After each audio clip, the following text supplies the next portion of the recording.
আমরা এই টাইগার ভিতর দিয়ে কেন যাচ্ছি আমরা ট্রেকিং করতে করে করে, কারণ এত অদ্ভুত একটা জঙ্গল। এই জঙ্গল দিয়ে যখন আমরা যাই তখন দেখা যায় বাঘের সামনে পড়ে যায় অনেক সময়। এই জন্য ছোটো বন দিয়ে আমাদের ট্রেকিংটা করি সাধারণতভাবে।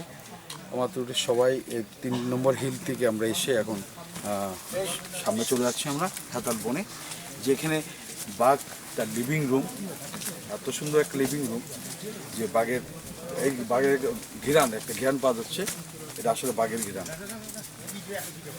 বাঘ যখন রেস্ট নেই, যখন ওর গায়ে পোকা হয়, এই পোকাটা যখন ও গা থেকে ছাড়তে হয় তখন ওই হেতাল বনের ভিতরে ঢোকে।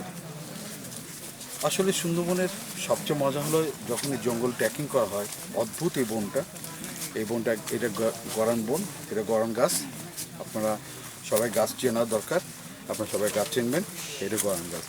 গরান গাছের ভিতরে সাধারণত বাঘ থাকে। এভাবে করে আমরা করছি আমাদের গ্রুপের সবাই, গ্রুপ নিয়ে নেবো, গ্রুপ নিয়ে